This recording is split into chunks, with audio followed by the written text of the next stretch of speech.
તો વિદ્યાર્થીઓ આપણે સવર્ગ સહસંયોજનો છે તેનો અભ્યાસ કરી રહ્યા છીએ.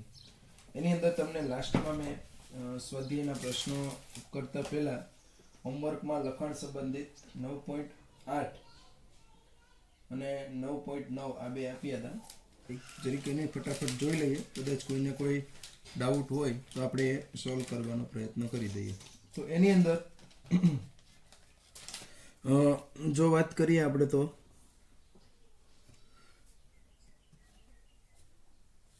9.8 ની અંદર જો વાત કરીએ તો એમાં આપણને એવું કીધું કે CONH3 તો CO +3 એટલે એનું 27 હોય એટલે આર્ગોન 4s0 M4s2 3d7 થશે, પણ 3 એટલે 3d6 થશે.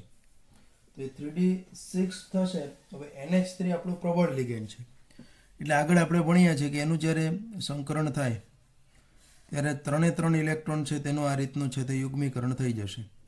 એટલે હવે આપણી પાસે 2 ડી કક્ષક, એક એસ કક્ષક અને કુલ આપણે જે 6 છે તે D2sp3 સંકૃત કક્ષકો અવેલેબલ થશે.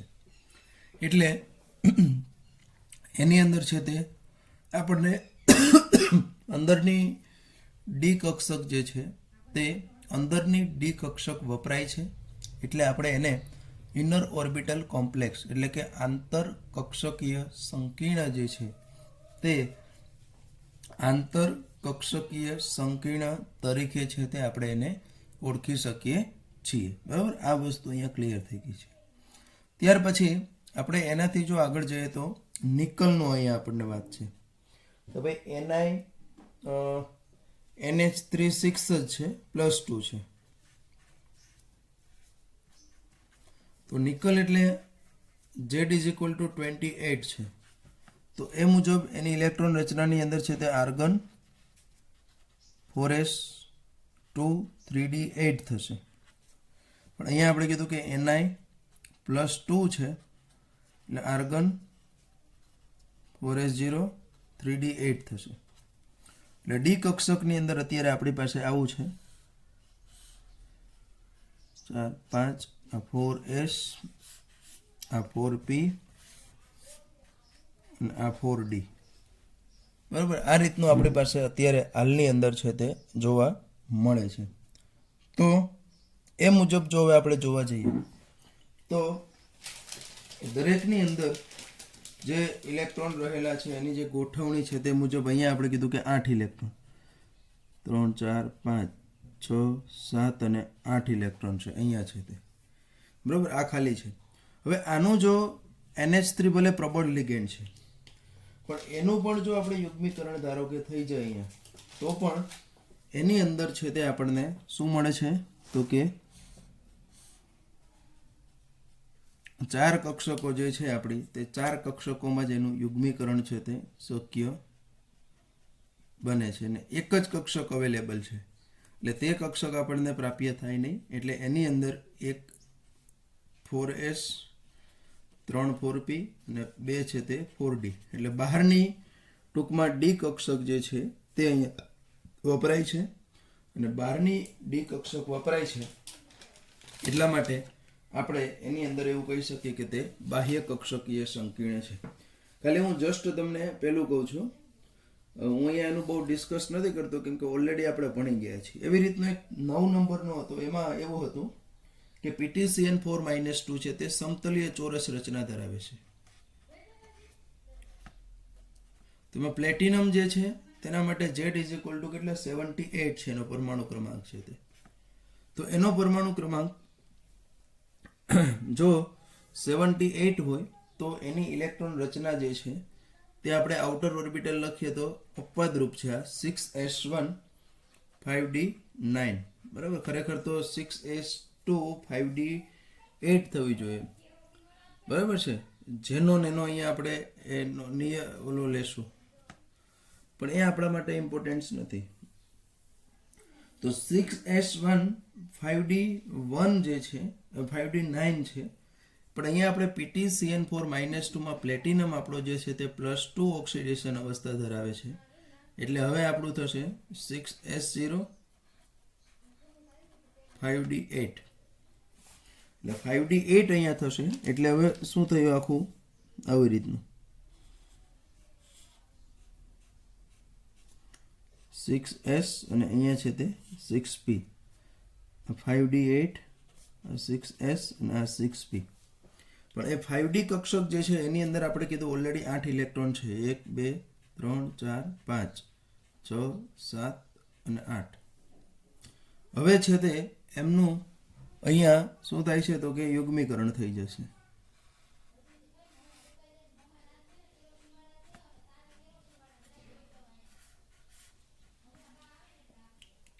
કેમ કે આ આપણું કેવું છે તો કે Cn- પ્રબળ લિગેન્ડ છે એટલે આપણી પાસે હવે એક ડી કક્ષક જે ખાલી થઈ છે તે એક આ ડી કક્ષક આ S અને એટલે એની અંદર છે તે આ રીતનું આપણને DsP2 સંકરણ જે છે તે DsP2 સંકરણ જોવા મળે છે અને DsP2 સંકરણ જોવા મળશે એટલે તેનો આકાર સમતલીય ચોરસ છે અહીંયા આપણો એકચ્યુઅલ ક્વેશ્ચન એવો હતો કે એમાં કેટલા છે તે અનપેઇડ ઇલેક્ટ્રોન રહેલા છે તે આપણો મેઇન ક્વેશ્ચન હતો તો અહીંયા તમે જોઈ શકો કે બધા જ ચારે ચાર ઇલેક્ટ્રોન જે છે તે ચારે ચાર ઇલેક્ટ્રોન છે તે યુગ્મિત થઈ ગયા છે અને યુગ્મિત થઈ ગયા છે ઇટ મીન્સ અહીંયા આપણે એવું કહી શકીએ કે એની અંદર અનપેઇડ એટલે કે અયુગ્મિત ઇલેક્ટ્રોનની સંખ્યા જે છે તે અયુગ્મિત ઇલેક્ટ્રોનની સંખ્યા છે તે 0 છે તેવું આપણે કહી શકીએ છીએ બરાબર there is no any unpaid electrons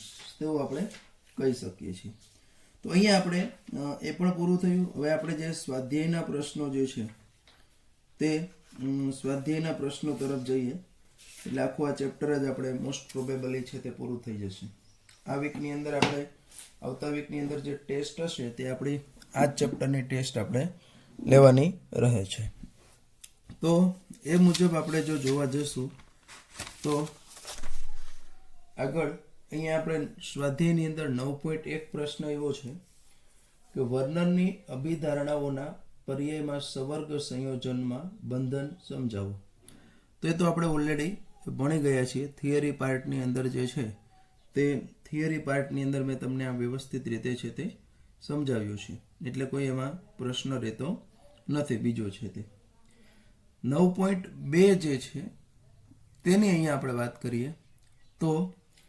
FeSO4ના દ્રાવણને ammonium સલ્ફેટના દ્રાવણમાં 1:1 molar પ્રમાણમાં મિશ્ર કરવામાં આવે છે ત્યારબાદ તે Fe+3 આયનની પરખ આપે છે જ્યારે CuSO4ના દ્રાવણને જલીય એમોનિયા સાથે 1:4 મોલર પ્રમાણમાં મિશ્ર કરવામાં આવે છે ત્યારે Cu+2 આયનની પરખ આપતું નથી સમજાવો શા માટે ખૂબ જ સરસ આપણો આ જે પ્રશ્ન છે તે જોવા મળે છે અહીંયા આપણને બે કેસીસ આપ્યા છે જો FeSO4 અને એમોનિયમ સલ્ફેટ જે છે એનું આપણે 1:1 મોલ રેશિયા પ્રમાણે જો એનું સંમિશ્રણ કરવામાં આવે તો સાથે સાથે એણે એવું પણ કીધું કે Fe+2 જે છે એની ટેસ્ટ આપણને મળે છે એટલે એનો અર્થ એવો થયો કે Fe+2 અહીંયા સંકીર્ણ સંયોજન બનાવતો નથી બરાબર સમજો એટલે કે જો એ સંકીર્ણ સંયોજન બનાવતો હોય તો એવા સંજોગોમાં આપણે એની અંદર શું થઈ શકે તો કે તે Fe+2 ટેસ્ટ આપે નહીં એટલે આપણે એક તફાવત સમજ્યા હતા સંકીર્ણ સંયોજનો અને દ્વિક્ષાર તો અહીંયા આપણે જો FeSO4 નું જલીય દ્રાવણ પ્લસ એમોનિયમ સલ્ફેટનું જલીય દ્રાવણ 1:1 કીધું તો આ બેનું મિશ્રણ કરવાથી એમાંથી શું બની જશે આપણને તો કે FeSO4 NH4 twice SO4 6H2O આ તમે ભણી ગયા છો હમણાં જ છે તે મોહર ક્ષાર બને છે બરાબર એટલે બીજી રીતે કેવું હોય તો આ જે મોહર સોલ્ટ જે છે તે કેવો છે તો કે દ્વિક્ષાર આપણે તફાવત ભણીએ ને દ્વિક્ષાર અને આપણે જે તફાવત ભણ્યા છીએ તે દ્વિક્ષાર વચ્ચેનો અને સંકીર્ણ વચ્ચેનો અને એમાં આપણે ભણ્યા છીએ કે જે ડબલ સોલ્ટ જે છે એટલે કે જે આપણો દ્વિક ક્ષાર છે તે દ્વિક ક્ષારની અંદર એમાં રહેલા જે દરેક આપણે કહી શકીએ કે જે આયનો છે કે ગમે તે છે તેનું આયનીકરણ પામે છે. એટલે આમાં Fe+2 પણ ટેસ્ટ આપે, SO4 પણ આપે અને NH4+ છે તેની પણ આપણને ટેસ્ટ જોવા મળે છે. હવે બીજું આપણને આપ્યું છે કે જ્યારે કોપર સલ્ફેટ અને એમોનિયા, બરાબર છે, કોપર સલ્ફેટ અને એમોનિયાનું આપણે છે તે મિશ્રણ કરવામાં આવે તો આવા કિસ્સામાં આપણને શું થાય છે તો કે એક કોપર સલ્ફેટ લઈ લઉં હું અહીંયા પ્લસ એમોનિયા 1:4 એટલે 4NH3 લઈ લઈએ તો એમાંથી આપણને શું મળી જાય છે તો કે Cu NH3 ઉપર +2 હશે કેમ કે કોપરની અને સંકીર્ણ તટસ્થ કરવા માટે કોણ આપશે તો કે SO4. એટલે આ પ્રકારનું જો કરીએ તો એમાંથી આપણને શું મળે છે તો કે સંકીર્ણ મળે છે. એટલે આનું જો આયનીકરણ થાય તો એમાં તો આવું જ આયનીકરણ થશે. કોપર છે તે આપણો જે કોપર અહીંયા જે છે તે મુક્ત થશે નહીં. અહીંયાથી આપણો જે કોપર છે તે મુક્ત થશે નહીં.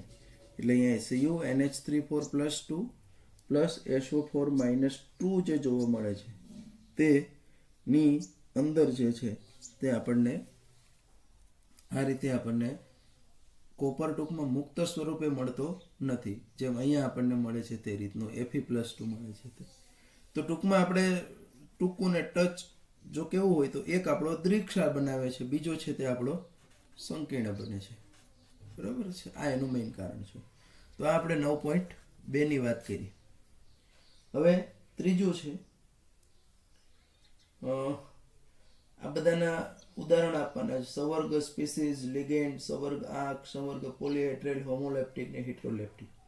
તે ઓલરેડી આપણે થિયરીની અંદર ભણી ગયા છીએ. 9.3 છે તે, એટલે એની હું અહીંયા કોઈ વિશેષ ચર્ચા હવે કરતો નથી. ત્યાર પછી 9.4 છે એકદંતીય, દ્વિદંતીય અને એમ્બેડેન્ટેડ ઉભય ગુણધર્મી લિગેન્ડનો શું અર્થ થાય છે અને બે ઉદાહરણ એ આપણે ભણી ગયા છે ઓલરેડી છે તે. 9.5 તરફ આપણે જઈએ તો 9.5 ની અંદર શું છે તો કે 9.5 આપણું જે આપેલું છે એની અંદર આપણે જે કરવાનું છે તે બે વસ્તુ આપણે જોવાની છે એમાં કે એ જે સવર્ગ સ્પીસીસ છે એમાં જે તે ધાતુનો ઓક્સિડેશન આંક જે છે તે ઓક્સિડેશન આંક છે તેનો આપણે શોધવાનો છે. તો તે આપણે જોઈ લઈએ. 9. કેટલા છે 5.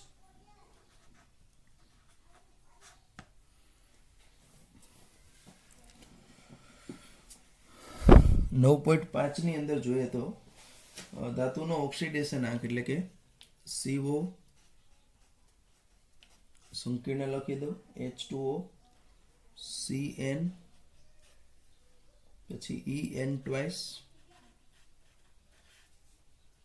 આખા ઉપર છે તે +2 વીજભાર છે. હવે અહીંયા મારે બે પ્રશ્ન પૂછવા. આમાં ભણે એમને ઓક્સિડેશન આંક આપ્યું. આપણે મારે એક તમને કહેવાનું છે, ધાતુનો ઓક્સિડેશન આંક છે તે પણ તમારે કહેવાનું છે. સાથે સાથે આ સંકીર્ણ છે તે હોમોલેપ્ટિક છે કે હિટ્રોલેપ્ટિક છે તે પણ કહેવાનું છે. ત્રીજું એ છે તે એનો સવર્ગ આંક ધાતુનો શું છે. આ ત્રણેય વસ્તુ આપણે દર્શાવવાની છે. તો પહેલા તો આપણને ખબર પડી જાય કે આ સંકીર્ણ છે તેમાં 1, 2, 3 જુદા જુદા પ્રકારના લિગેન્ડ છે. એટલે તે કેવો છે તો કે હિટ્રોલેપ્ટિક છે. આ પહેલી વસ્તુ થઈ. બીજું એનો સવર્ગ આંક. તો અહીંયા એક H2O લિગેન્ડ છે, એક CN. આ બે એકદંતીય લિગેન્ડ છે એટલે 1 ને 1 2 થયા. ઇથિલિન ડાયમાઇન EN એટલે ઇથિલિન ડાયમાઇનના 2 મોલ લિગેન્ડ લીધા છે, પણ ઇથિલિન ડાયમાઇન એ દ્વિદંતીય લિગેન્ડ છે. એટલે એક લિગેન્ડ છે તે ધાતુના 2 સવર્ગ આંક જે છે તે 2 સવર્ગ આંક છે તેને સંતોષે છે. બરાબર, એક લિગેન્ડ ધાતુના 2 સવર્ગ આંક સંતોષ એટલે 2 ને 2 4 આ થશે, 4 ને 1 5, 5 ને 1 6 એનો સવર્ગ આંક થશે. હવે રાહત રહી ઓક્સિડેશન આંક આપણે શોધીએ. કોબાલ્ટ છે તેને હું એક્સ કહી દઉં, પ્લસ H2O એક જ છે, પ્લસ Cn એક જ છે, plus 2 En is equal two, અહીંયા આપણે સંકીર્ણ ઉપર +2 વીજભાર છે, ન હોય તો કંઈ વાંધો નથી, પણ અહીંયા છે એટલે ઇઝ ઇક્વલ ટુ +2. આપણે કંઈ ના હોય તો 0 લખતા હતા, તો અહીંયા એક્સ આપણે શોધવાનું છે. પાણી આપણું જે છે તે પાણી છે તે આપણે ખબર છે કે તટસ્થ લિગેન્ડ છે એટલે એનું 0 લખશું. Cn છે તે -1 કેમ કે એ આપણો ઋણ વીજભારિત લિગેન્ડ છે, પ્લસ ઇથિલિન ડાયામાઇન પણ 0 છે. તો એક્સ આ 0 આ 0, -1 is equal to +2, therefore x is equal to +2, આ બાજુ -1 આવે તો +1. કેટલો એનો ઓક્સિડેશન આંક થશે? તો કે +3 થશે. બરાબર, એનો જે ઓક્સિડેશન આંક છે તે કેટલો થશે? તો કે +3 છે, તે આપણને જોવા મળશે. ત્યાર પછી આપણે બીજો સંકીર્ણ લઈએ. મેં તમને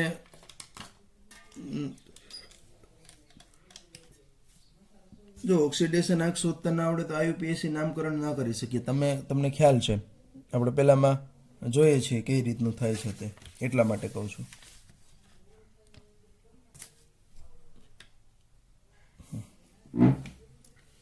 ચલો એની અંદર આપણે બીજો લઈએ. કયો છે? તો કે COBr2 En twice.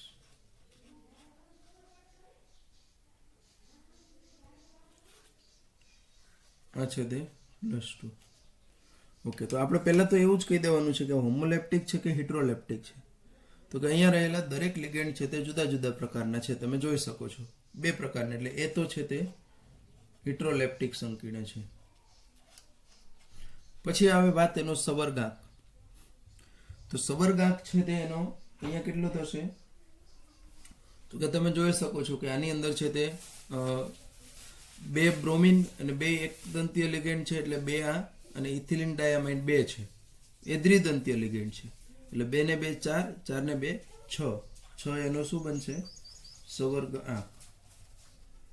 હવે આપણે એનો ઓક્સિડેશન આંક શોધવાનો છે. તો કોબાલ્ટનો હું કહી દઉં x પ્લસ 2Br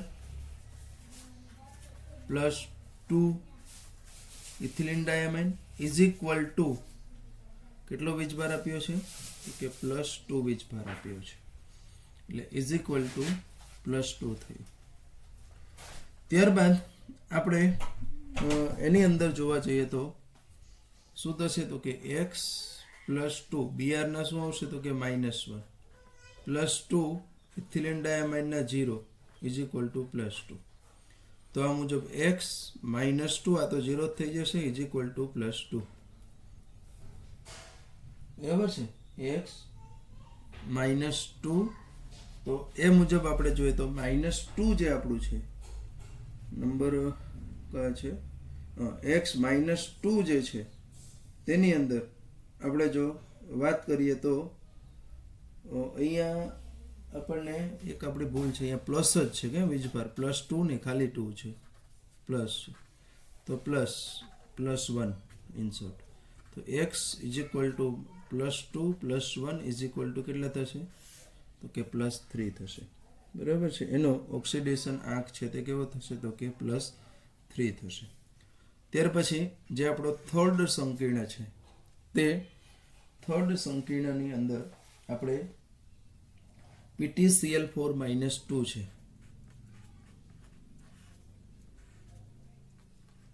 PtCl4 -2 જે છે તે આપણને જોવા મળે છે. અને આ PtCl4 -2 જે છે એ આપણે જો અહીંયા બધા જ લિગેન્ડ છે તે સમાન પ્રકારના છે, એટલે આપણે એને કહેશું હોમોલેપ્ટિક. કેવો સંકીર્ણ થશે આ? તો કે હોમોલેપ્ટિક સંકીર્ણ થશે.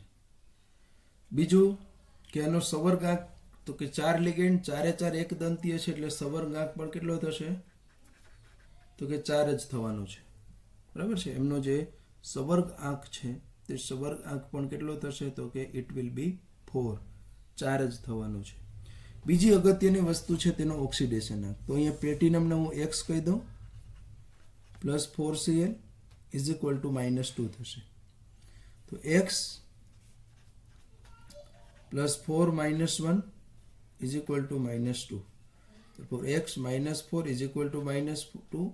Therefore x is equal to -2 plus 4 is equal to શું થશે? +2.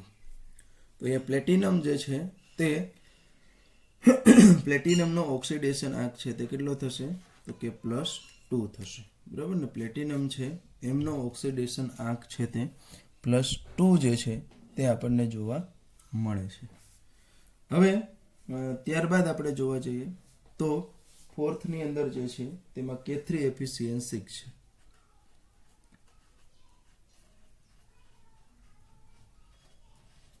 તો અહીંયા પણ બધા જ લિગેન્ડ સમાન પ્રકારના છે, 6 એટલે એ આપણો કેવો હશે? તો કે હોમોલેપ્ટિક જ હશે, સંકીર્ણ છે તે.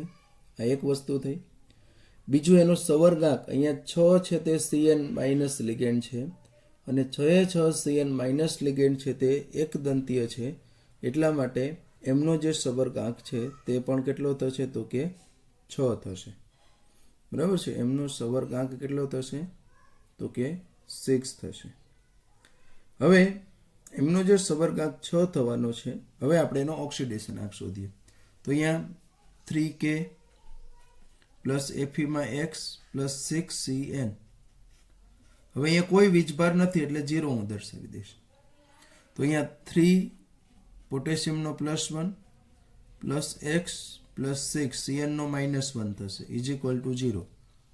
તો અહીંયા +3 plus x -6 is equal two 0.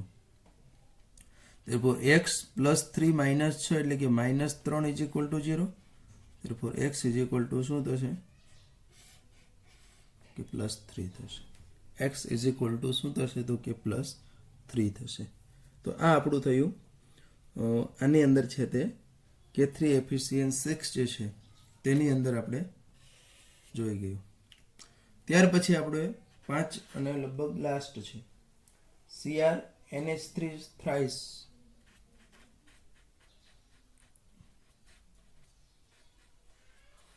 Cl3 CrNH3 thrice Cl3. તો આ જે આપણો સંકીર્ણ છે એ સંકીર્ણની અંદર આપણે એનું જુદા જુદા પ્રકારના 2 લિગેન્ડ છે એટલે હિટ્રોલેપ્ટિક સંકીર્ણ છે અને સાથે સાથે એના સંવર્ગાંકની જો વાત કરીએ આપણે તો એનો સંવર્ગાંક છે તે કેટલો થશે? તો કે 3 ને 3 6 જોવા મળશે આપણને. બરાબર ને? આ 3 છે, આ પણ 3 છે એટલે 3 ને 3 6 એનો સંવર્ગાંક છે તે જોવા મળે છે. તો એ મુજબ જો આપણે જોવા જઈએ તો એની અંદર છે તે ક્રોમિયમ માટે x plus 3 NH3 plus 3 Cl is equal two 0. આ મુજબ તો કે x પ્લસ 3 NH3 નો તો 0 જ છે પ્લસ Cl ની -1 is equal two 0. therefore x -3 is equal two 0. therefore x is equal two શું થશે? તો કે +3. બરાબર? x ઇઝ ઇક્વલ ટુ થશે +3. તો આ રીતનું આપણે કોઈ પણ આપણો જે સંકીર્ણ હશે તે કોઈ પણ સંકીર્ણનો ઓક્સિડેશન આંક છે તેની ગણતરી આપણે કરી શકીએ છીએ. ત્યાર પછી 9.6 અને 9.7 છે તે ઓલરેડી મેં તમને હોમવર્કમાં આપી જ દીધા છે, પણ છતાંય અને એ સિવાયના વધારાના પણ પ્રેક્ટિસ માટે મેં તમને આપ્યા છે, મીન્સ મોકલ્યા છે. બરાબર છે? એટલે એ 9.6 અને 9.7 અત્યારે હું સ્કીપ કરું છું. છેલ્લે મને જો સમય મળશે આ અઠવાડિયામાં આપણે આ ચેપ્ટરની ટેસ્ટ ગુરુવારે લેવી છે. એટલે હવે આપણને સોમ મંગળ બુધ 3 લેક્ચર મળે. 3 લેક્ચરમાં મારે આ સ્વાધ્યાય પૂરું કરવું છે, એટલા માટે વાત છે. બરાબર? તો એની અંદર આપણે 9.6 અને 9.7 અત્યારે તમને મેં હોમવર્કમાં ઓલરેડી આપી દીધા હતા. કંઈ પ્રોબ્લેમ ડાઉટ હશે તો ફરી પાછું આપણે જ્યારે આ ચેપ્ટરનું આવશે ત્યારે જોઈ લઈશું. ત્યાર પછી 9.8 એની અંદર દરેકનું એક ઉદાહરણ આપી સવર્ગ સંયોજનોમાં શક્ય જમઘટકતાના જુદા જુદા પ્રકારની યાદી બનાવો. તો એ આપણે ઓલરેડી ભણી ગયા છીએ, થિયરીની અંદર પ્રશ્ન છે તે. હવે 9.9 જે છે તે આપણે જોવાનું છે. બરાબર છે. 9.9 જે છે તે આપણે જોવાનું છે.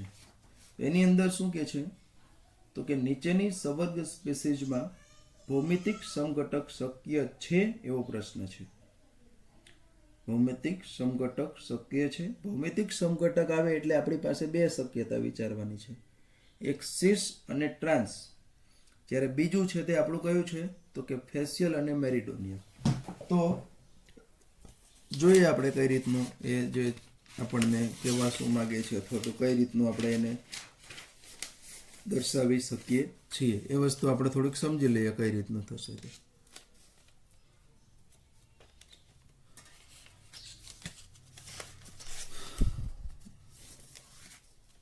એક અઘરું છે બધું થોડું.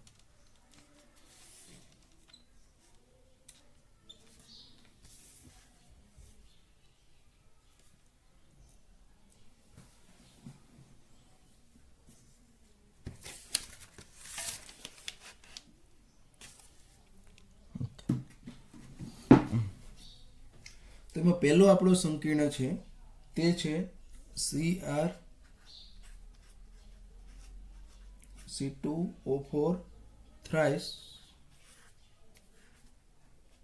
-3.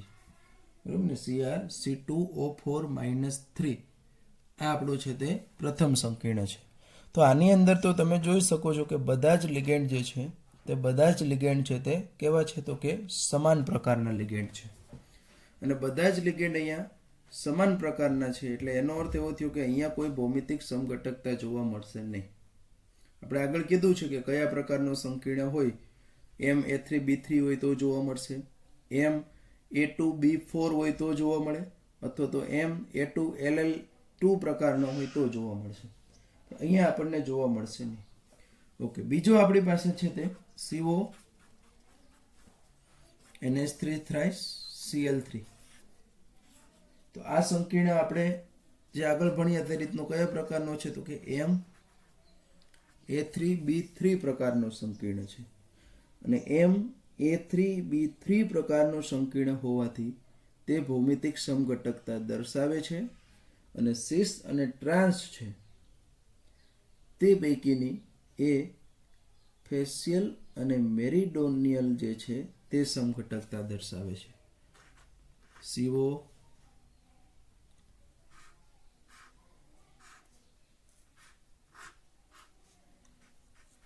NH3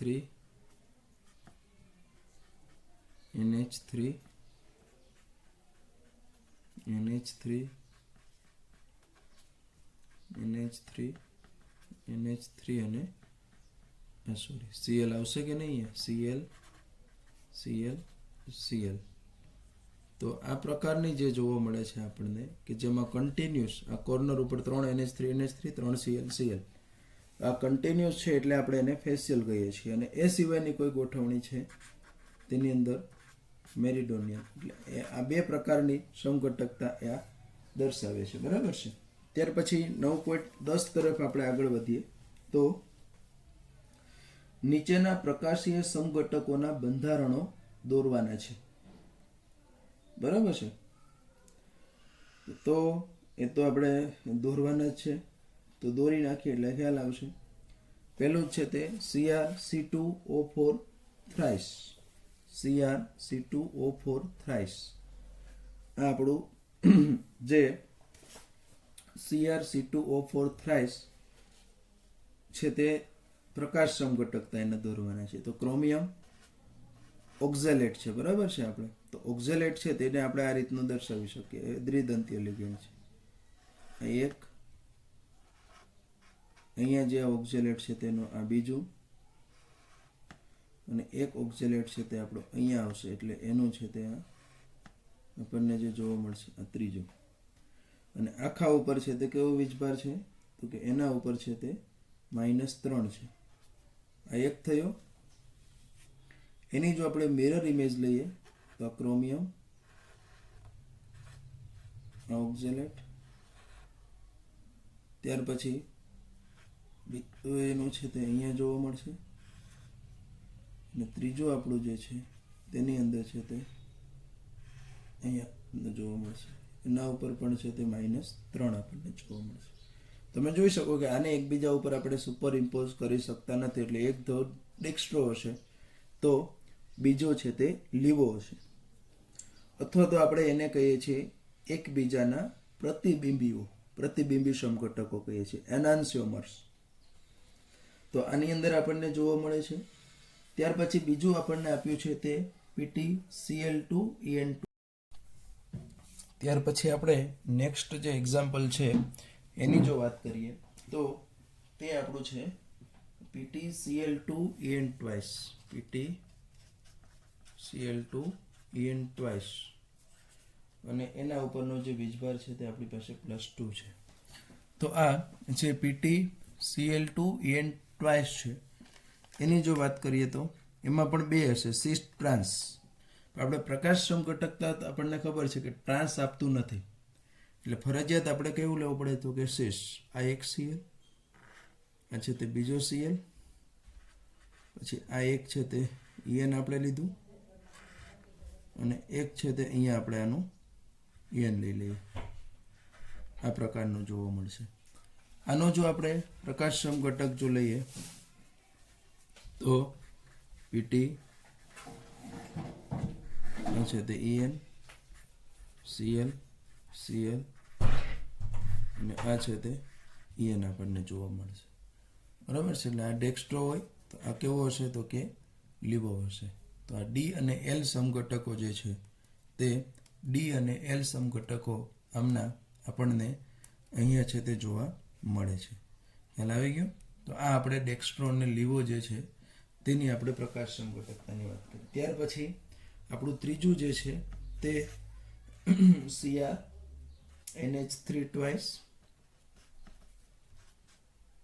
Cl2En. આખા ઉપર આપણા કેટલા છે તો કે +1.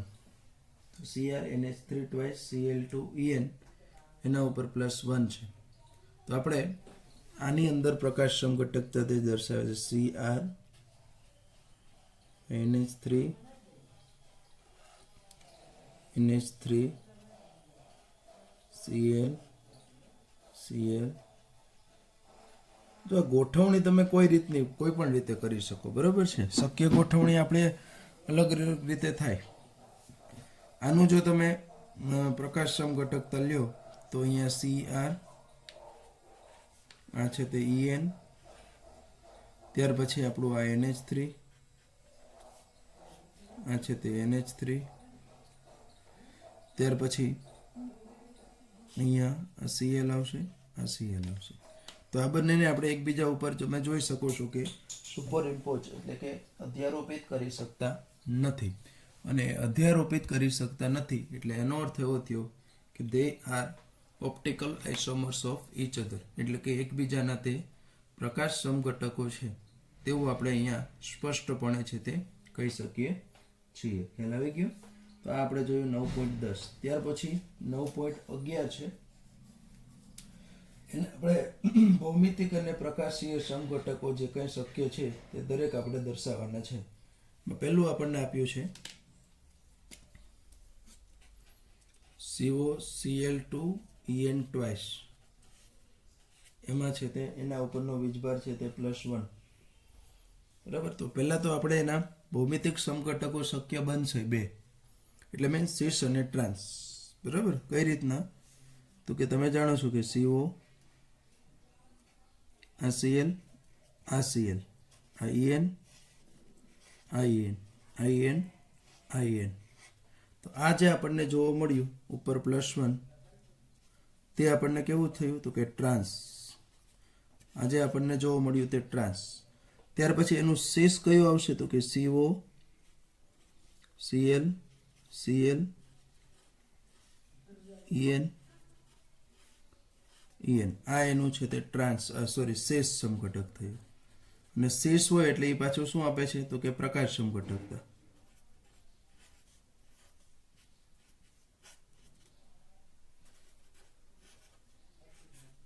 ઓકે, આ એકબીજાના પ્રકાશ સમઘટકો. એટલે આપણે બે અલગ અલગ દર્શાવવાનું. પેલા શેષ ટ્રાન્સ દર્શાવવાનું.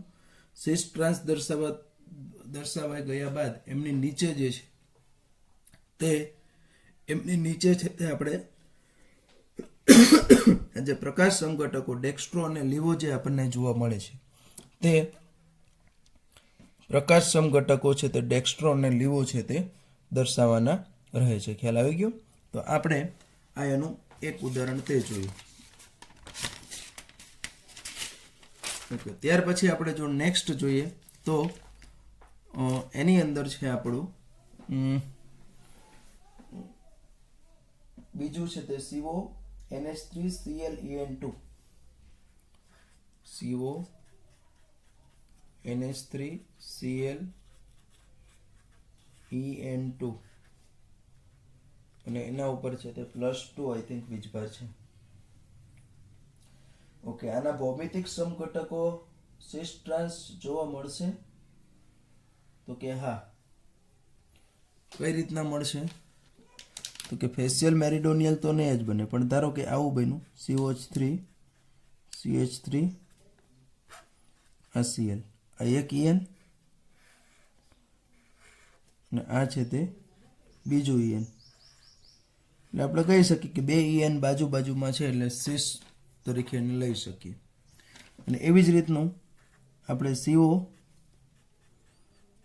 અહીંયા NH3 આ સિસ મેં કીધું છે. પછી આ બે એકબીજાની વિરુદ્ધ દિશામાં હોય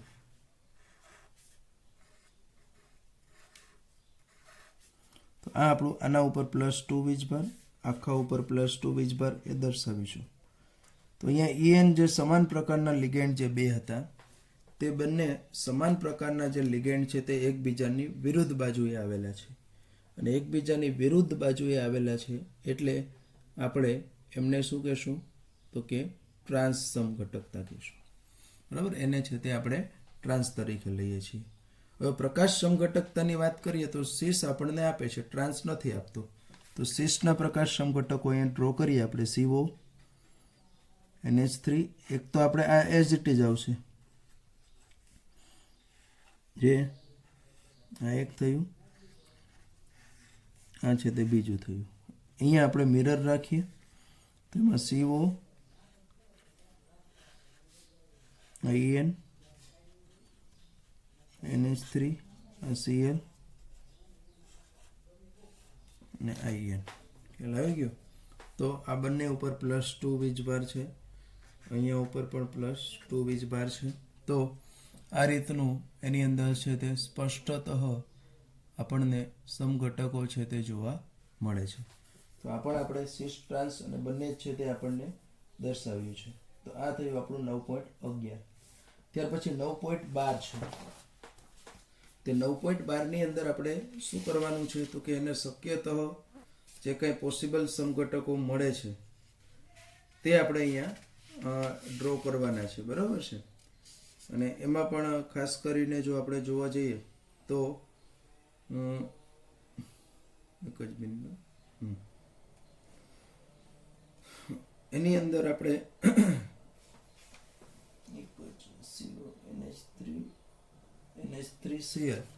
NH3Cl હજી એક બાકી છે આપણું કે બરાબર, હજી એક બાકી રહી ગયું છે આમાં. આ બીજું જ આપણે કર્યું ને, જે ત્રીજું બાકી છે 9.11 ની અંદર ત્રીજું છે આપણું CO NH3 twice Cl2 EN. આપણે એક વસ્તુ તો મેં તમને કીધું છે કે પ્રકાશ સમઘટકતા માટે શું હોવું જરૂરી છે? તો કે પ્રકાશ સમઘટકતા માટે એમાં ઓછામાં ઓછો એક છે તે બહુદંતીય લિગેન્ડ હોવો જોઈએ. એ તો તમે ભણી જ ગયા છો. તો હવે CO NH3 twice Cl2, તો આને આપણે પહેલા સિસ ટ્રાન્સ છે તે સમજીએ, પછી આપણે છે તે એમના પહેલા કરીશું. બરાબર? ત્યાં સિસ ટ્રાન્સ લઈએ તો CO NH3 twice એટલે કે આ એક NH3, આજે હું કરું છું તે સિસ કરું છું. આ NH3, આ Cl, આ Cl અને આ છે તે EN થયું. ત્યાર પછી આપણે એની અંદર છે તે આ આપણું સિસ થશે. ત્યાર પછી એનું ટ્રાન્સ જો લખવું હોય તો CO આ NH3, આ એનું સિસ સમઘટક છે. એનો જો આપણે ટ્રાન્સ સમઘટક જો લખીશું તો આપણને આનો કોઈ ટ્રાન્સ શક્ય લાગે છે? આમાં ટ્રાન્સ થશે તો કે લગભગ શક્યતા નથી, કેમ કે બે સમાન પ્રકારના લિગેન્ડ જે છે એટલે અમે ટ્રાન્સ હવે એની દર્શાવવો શક્ય નથી, એટલે શીર્ષ જ જોવા મળશે. અને એનો જે પ્રકાશ સમઘટક જો આપણે લેવો હોય તો CONH3, એક જ ફરીથી લખીએ COINH3 અહીંયા, એની વિરુદ્ધ બાજુમાં અમે જે કાંઈ છે તે બધું વિરુદ્ધ NH3, આ Cl અહીંયા જ રહેશે અને આ છે તેનો En. દરેક ઉપર છે તે આપણે +2 વીજભાર જે છે તે અહીંયા પણ +2, અહીંયા પણ +2 વીજભાર જે છે તે દર્શાવવાનો રહે છે. ખ્યાલ આવી ગયો? તો આ રીતનું આપણે એની અંદર છે તે સિસ ટ્રાન્સન ઘટક જે છે તે આપણને જોવા મળે છે. હવે આની અંદર આપણે જો જોવું હશે તો 9.11 છે તે પૂરું થાય છે, અહીંયા છે તે આપણે જોઈએ ને. તો ત્યાર પછી આપણે 9.11 પછી 12 છે એની ચર્ચા કરીએ છીએ.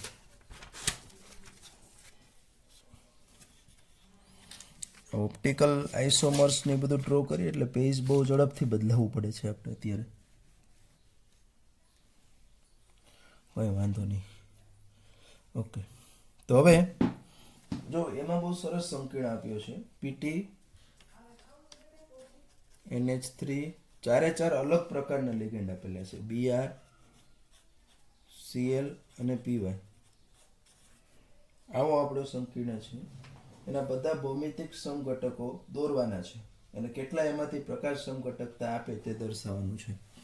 તો આમ જોવા જઈએ તો આ સંકીર્ણ આપણો છે તે સમતલીય ચોરસ રચના દર્શાવે, એટલે PT, INH3, આ ધારો કે એક હું લખું છું Br, બીજું છે તે Cl, ત્રીજું છે તે Py. હવે આના શક્ય અહીંયા ચારે ચાર અલગ પ્રકારના લિગેન્ડ છે એટલે જેટલા શક્ય એના જે એક્સચેન્જ કરી શકે લિગેન્ડના સ્થાન એટલા સમઘટકો અહીંયા આપણને મળે છે. તો એના માટે શું કરીશું અહીંયા? તો કે કોઈ એક લિગેન્ડ આપણો જે છે તે એક લિગેન્ડને આપણે કોન્સ્ટન્ટ એક જ સ્થાન ફિક્સ રાખે. ધારો કે NH3 ને મેં ફિક્સ રાખ્યું, બાકીનાને હું બદલાવું. અહીંયા Br ના બદલે Cl લઈ લઉં, અહીંયા Br લઈ લઉં, અહીંયા Py લઈ લઉં. હજી એક પોસિબિલિટી હશે કે PT, NH3 ને હું બદલાવતો નથી, અહીંયા Py લઈ લઉં, અહીંયા Br છે, અહીંયા Cl છે. આ ચાર શક્યતાઓ અમારી એકબીજાની સાપેક્ષમાં, ત્રણ શક્યતાઓ, સોરી, બરાબર છે. બાકી તમે કોઈ શક્યતા ચેન્જ કરો તો એનો વાંધો નહીં, પણ આપણને ઓવરઓલ કેવું મળશે તો કે સરખું જ મળે છે. એટલે એના જે આ જેમ NH3PY બાજુમાં છે તેમ NH3PY અહીંયા પણ બાજુમાં, એટલે આ સ્થાન તો સરખા જ થયા, પણ બદલાયા કોના? તો કે Br અને Cl ના બદલાયા છે તે, બરાબર. એમ અહીંયા છે તે NH3 ને Cl બાજુમાં છે તેમ Cl અને Br, Py અને Cl, એટલે એ એપ્રોક્સિમેટલી ઓવરઓલ સરખું જ થશે. એમના સ્થાન છે તે ખૂણા ઉપરના છે તે, એટલે આ ત્રણ મળે અને આ ત્રણ જે છે તે ત્રણ છે તે શું આપે છે? કેમ કે તે અસમ્મિતીય છે, એટલે ત્રણ છે તે એની પ્રકાશ સમઘટકતા દર્શાવે છે, અપવાદરૂપ છે. આમ તો આપણે એવું કીધું કે સમતલીય ચોરસ છે તે આપણને કોઈ પણ પ્રકારની સમઘટકતા દર્શાવતા નથી, પણ આ થોડું એની અંદર છે તે અપવાદ રૂપે છે, એટલે આપણે સ્પષ્ટપણે કહી શકીએ કે તે પણ પ્રકાશ સમઘટકતા છે તે દર્શાવે છે, બરાબર. અને એ જે પ્રકાશ સમઘટકતા દર્શાવે છે તે મુજબ આપણે એની અંદર જે છે તે આ રીતનું દર્શાવવાનું રહે છે. તો આ આપણું થયું પ્રકાશ સમઘટકતામાં જે જુદા જુદા શક્ય એના જે સમઘટકો જોવા મળે છે તે આપણે જોયા. ત્યાર પછી આપણે 9.13 જે છે તે 9.13 શું કહે છે કે જલીય કોપર સલ્ફેટના રંગીન દ્રાવણમાં જલીય પોટેશિયમ ફ્લોરાઇડ સાથે તે લીલા અવક્ષેપ આપે છે અને જલીય પોટેશિયમ ક્લોરાઇડ સાથે તેજસ્વી લીલું દ્રાવણ આપે છે. એ કઈ રીતનું આપે છે અથવા તો એનું આપવાનું કારણ શું છે તે આપણને કહેવાનું છે. તો જલીય કોપર સલ્ફેટનું દ્રાવણ જે હોય તે ખરેખર છે તે કયા સ્વરૂપે હોય કે CuH2O4, એની અંદર છે તે પાણીનો લિગેન્ડ તરીકે ઉપયોગ થાય છે અને એનો વાદળી રંગ છે આનો, હવે એની આપણે પોટેશિયમ ફ્લોરાઇડ એટલે એકચ્યુઅલી જોવા જઈએ તો ફ્લોરાઇડ એટલે F માઇનસ આયન જે છે તે KFમાં આપણને જોવા મળે. એની જો આ પ્રક્રિયા કરીએ તો હવે આપણો સંકીર્ણ બદલાઈ જાય છે. શું મળે છે તો કે Cu F4 -2 + 4H2O મળે છે. એટલે અહીંયા જે લિગેન્ડ તરીકે પાણી હતું એને બદલે લિગેન્ડ તરીકે જે છે તે આપણો ફ્લોરાઇડ આવી જશે. લિગેન્ડ બદલાય એટલે રંગ પણ બદલાય. એ આપણે ક્રિસ્ટલ ફિલ્ડ થિયરી એટલે સ્ફટિક ક્ષેત્રવાદનો અહીંયા આપણે અભ્યાસ નથી કર્યો, નકર વધારે આપણે ક્લિયરલી આ વસ્તુ સમજાવી શકીએ છીએ. એટલે અહીંયા આપણને શું મળે છે તો કે લીલા અવક્ષેપ જે મળે છે તે આમના મળે છે. એવી જ રીતનું અહીંયા આપણને એવું કીધું છે કે એની અંદર જો KCl ઉમેરવામાં આવે તો પણ બદલાશે. તો ત્યાં લિગેન્ડ તરીકે જે પાણી હતું +4Cl- લિગેન્ડ તરીકે જે પાણી હતું ત્યાં આપણને શું મળે છે CuCl4 -2 + 4H2O જે છે તે આપણને જોવા મળે છે. અને એને લીધે આપણે જે કીધું ને કે બ્રાઇટ તેજસ્વી લીલા રંગનું દ્રાવણ જે છે તે આપણને, એનું કારણ આ ક્લોરાઇડ છે તેનું, બરાબર. એને લીધે આનો જે તે તેજસ્વી લીલો રંગ જે છે તે આપણને જોવા મળે છે. ખ્યાલ આવી ગયો? એની અંદર છે તે આપણે આ રીતનું જોવા મળતું હોય છે. ત્યાર પછી આપણે વાત કરીએ 9.14ની. ત્યારે આપણે જોયું. ત્યાર પછી આપણું છે તે 9.14. એ શું કહે છે? એ પણ આના જેવું જ છે એટલે એને હું લઈ લઉં છું જોડે જોડે છે તે. એમની અંદર આપણને એવું કીધું છે કે જો કોપર સલ્ફેટના જલીય દ્રાવણમાં વધુ પ્રમાણમાં KCl ઉમેરવામાં આવે ત્યારે બનતા સંકીર્ણ સ્પીસીસ કઈ હશે? પહેલી વસ્તુ. અને જ્યારે H2H આ દ્રાવણમાંથી પસાર કરવામાં આવે ત્યારે કોપર સલ્ફાઇડના અવક્ષેપ શા માટે મળતા નથી? તો આ તો બહુ સિમ્પલ વસ્તુ છે. આના જેવું જ છે કે જ્યારે આપણે જેમ અહીંયા F લીધું Cl લીધું તેમ કે જો આપણે કોપર સલ્ફેટના દ્રાવણ એટલે એની અંદર આપણે કીધું તે રીતનું ટેટ્રા એક્વા કોપર જે સંકીર્ણ છે તે આપણો જોવા મળશે. અહીંયા ઉપર +2 વીજભાર હોવો જ જોઈએ. +2 + 4Cn- તમે એમાં ઉમેરો એટલે હવે શું થશે એમાંથી તો કે CuCN4 -2 + 4H2O સંકીર્ણ. ટૂંકમાં અહીંયા આપણો જે કોપર જે છે તે સંકીર્ણ બનાવી દે છે. કોની સાથે તો કે Cn સાથે. અને આગળ મેં તમને જસ્ટ કહી દીધું કે Cn છે તે આપણો પ્રબળ લિગેન્ડ છે અને જેટલો લિગેન્ડ પ્રબળ વધારે હોય એટલો એનો જે સંકીર્ણ બને તે સંકીર્ણની સ્થિરતા એટલે કે સ્ટેબિલિટી છે તે કેવી હશે તો કે વધારે હશે, બરાબર. એટલી એમની જે સ્થિરતા છે તે આપણે કહી શકીશું કે વધારે હશે.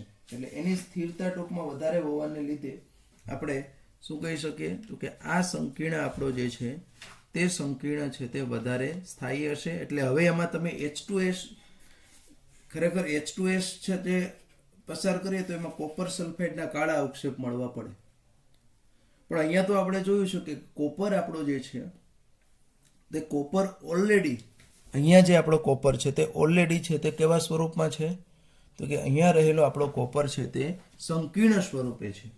અને સંકીર્ણ સ્વરૂપ છે એટલા માટે તે મુક્ત આયન સ્વરૂપે આપણને જોવા મળશે નહીં.